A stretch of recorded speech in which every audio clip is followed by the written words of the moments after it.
அது ஒரு விஷயம் நடந்துச்சு. நான் என் ஹஸ்பண்ட சொன்னேன், கல்யாணம் பண்றப்ப நீங்க எலும்பா இருந்தீங்க, இப்ப கொஞ்சம் குண்டாயிட்டீங்க அப்படின்னு. அதுக்கு அவர் என்ன தெரியுமாங்க என்ன பார்த்து சொல்றாரு? சொல்லுங்களேன். என்னைக்காச்சும் ஒரு நாள் நான் உங்களை பார்த்து இந்த மாதிரி சொல்லியிருக்கேன். ஏன்னா நீங்க நான் குண்டா இருக்குன்னு சொன்னா என் மனசு கஷ்டப்படும் அப்படின்னு சொல்லிட்டு நீங்க சொல்லல. நான் வந்து உங்ககிட்ட உண்மையா இருக்கணும்னு சொல்லிதான் நான் வந்து உண்மையை சொல்லிட்டேன். பாருங்க உங்களுக்கு தொந்தி விழுந்துச்சு சார், நீங்க குண்டாயிட்டீங்கன்னு. இப்போ என்கிட்ட உங்ககிட்ட நான் ஒரு கேள்வி கேட்கறேன். அப்ப உங்க மனசு கஷ்டப்படணும்னு நீங்க குண்டா இருந்தீங்கன்னாலும் நான் தெரியாத மாதிரி இல்ல நீங்க எலும்பாதான் இருக்கீங்க அப்படின்னு சொல்றது சரியா, இல்ல உண்மையுமே நீங்க குண்டா தான் இருக்கீங்கன்னு சொல்றது சரியா? நான் உண்மையா இருக்கணும்னா எனக்கு அது புரியல.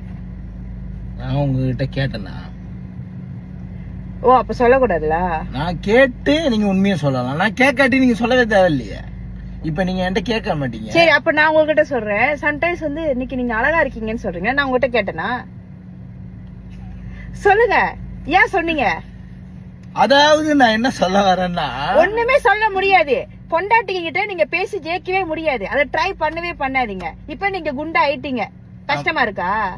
உண்மையுமே நீங்க ரொம்ப குண்டாயிட்டீங்க. கஷ்டமா தான் இருக்கு. அப்ப அதுக்கு என்ன பண்ணணும்? எக்ஸசைஸ் பண்ணோம். அதை செய்யுங்க. பாய்.